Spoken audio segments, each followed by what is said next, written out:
Bharatiya Janata party ने वादा किया था कि हम 2 करोड़ नौकरियां हर वर्ष देंगे। सर, नौकरियां तो नहीं आई, लेकिन इस वित्तीय वर्ष में बीजेपी की सरकार ने बेरोजगारी दर को 45 सालों में सर्वाधिक कर दिया। आज देश को आधार कार्ड की नहीं, उधार कार्ड की जरूरत पड़ रही है। देश के आम आदमी को उधार कार्ड की जरूरत है। इस देश में जब प्याज के दाम 100 रुपए प्रति केजी के ऊपर हो गए और इस सदन में हंगामा हुआ, तो माननीय वित्त मंत्री जी ने कहा कि मैं प्याज नहीं खाती, तो मुझे उनके भाव से, प्याज की कीमतों से कुछ लेना देना नहीं है। ये मेरा विश्वास है सर कि माननीय वित्त मंत्री जी आटा, चावल, दाल, दूध, दही, पनीर तो अवश्य खाती होंगी, क्योंकि इन सब के भाव बढ़ गए। Sir, on behalf of my party, the Aam Aadmi party, I rise to speak on the supplementary demand for grants for the financial year 2022-2023। Sir, सरल भाषा में कहूं तो वित्तीय वर्ष की शुरुआत में सरकार को जितना खर्च आवंटित किया गया था, वो सारा पैसा खर्च करने के बाद आज अतिरिक्त पैसा मांगने सरकार इस सदन के भीतर आई है। काश ये सुविधा देश के आम आदमी के पास भी होती सर, जो महीने की 25 तारीख को अपना बटुआ खाली देखकर 5 दिन संघर्ष करके 1 तारीख आने की इंतजार करता है। Sir, supplementary demand for grants 2 चीजें में से एक अवश्य दर्शाता है।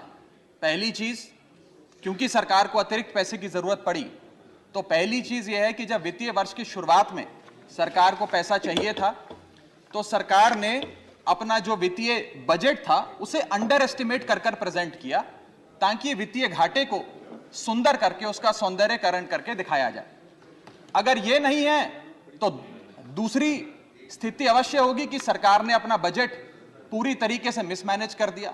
इन दोनों में से यदि कोई एक स्थिति उत्पन्न होगी, उसी में सरकार को एडिशनल पैसे की, अतिरिक्त खर्चे की जरूरत पड़ रही।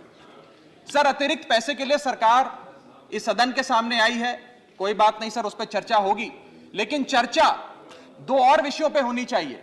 पहला विषय कि वित्तीय वर्ष की शुरुआत में 40 लाख करोड़ का जो इतना भारी भरकम बजट इस सदन ने सरकार को सैंक्शन किया था, मंजूरी दी थी, उस 40 लाख करोड़ को खर्च करके सरकार ने क्या पाया, क्योंकि भारत देश के आर्थिक इंडिकेटर्स संकट का अलार्म बजा रहे हैं।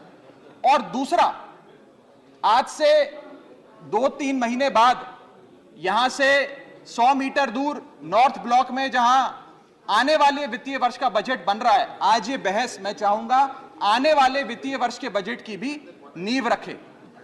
और सर, मैं नया सदस्य हूं सदन का, एक सुझाव और देना चाहता हूं।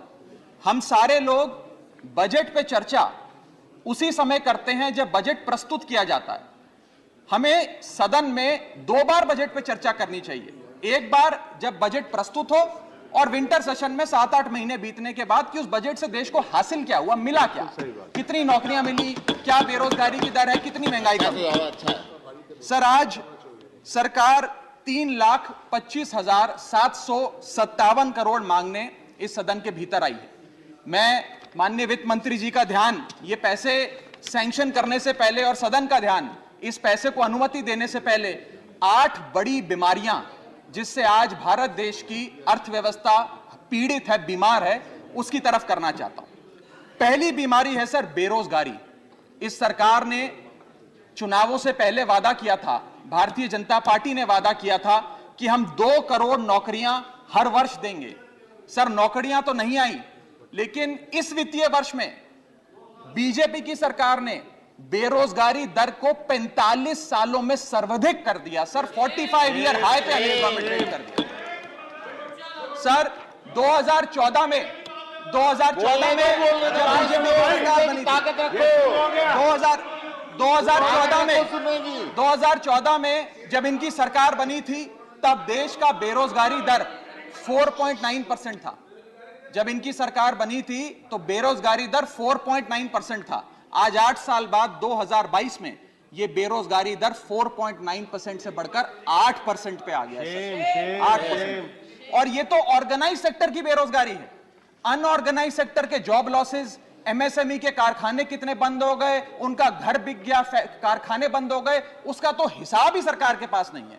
अभी कुछ ही समय पहले लोकसभा में जवाब देते हुए वित्त मंत्री जी ने देश को बताया कि कुल 22 करोड़ आवेदन पत्र भारत सरकार के पास नौकरी मांगने के लिए आए। उन 22 करोड़ आवेदन पत्रों में से आपको जान के चंबा होगा, सरकार ने मात्र 7 लाख लोगों को नौकरी दी। सर, 22 करोड़ आवेदन पत्र के मुकाबले 7 लाख लोगों को नौकरी। सर, हम लोग छाती चौड़ी कर कर कहते हैं कि हम युवा देश हैं, हम युवाओं का देश हैं, हमें अपने डेमोग्राफिक डिविडेंड पे गर्व है, फक्र है। सर, भारत का डेमोग्राफिक डिविडेंड बेरोजगारी के तले दबता जा रहा है, सड़कों पे लाठियां खा रहा है और भारत सरकार डेमोग्राफिक डिविडेंड को डेमोग्राफिक डिजास्टर में तब्दील करती जा रही है। सर, ये सच्चाई है आज। सर, मैं आपको बताना चाहूंगा कि यह सरकार जिसने देश को, युवाओं को घर पे बिठाने का काम किया, इसका नारा बदल के हो गया है हर घर बेरोजगार। यही है आज की भाजपा सरकार। सर, मैं दूसरी बड़ी बीमारी जो इस भारत की अर्थव्यवस्था को लगी है उसकी तरफ आपका ध्यान आकर्षित करना चाहूंगा। दूसरी बड़ी बीमारी है सर इन्फ्लेशन, यानी कि महंगाई। इन्फ्लेशन को कहा जाता है sir, inflation is taxation without legislation.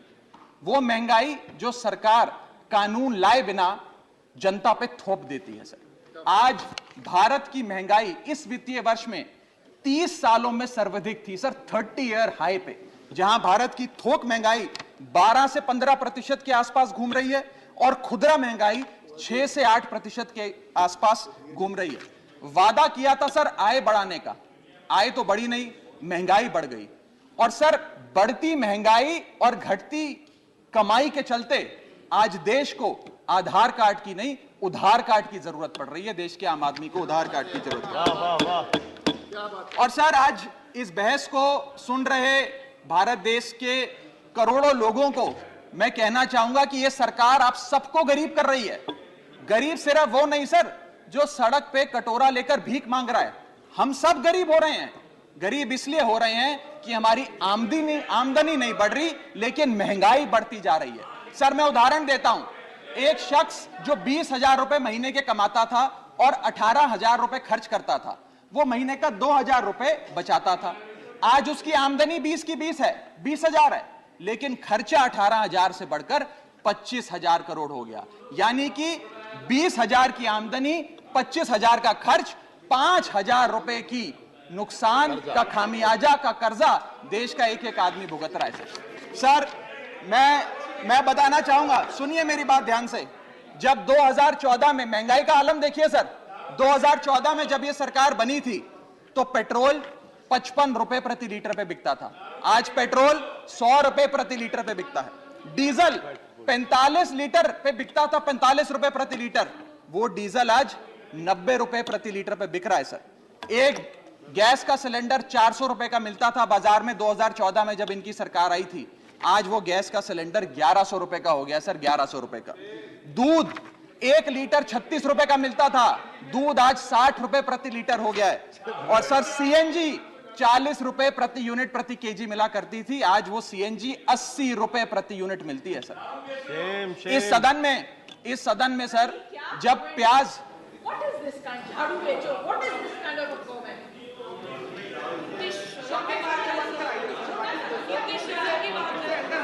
Sir, आपका प्रोटेक्शन चाहिए, आपका प्रोटेक्शन चाहिए सर, ये बात सही है सर। कमेंट से देखिए सर आप। चलो बोलो सर, बोलो, चलो बोलो।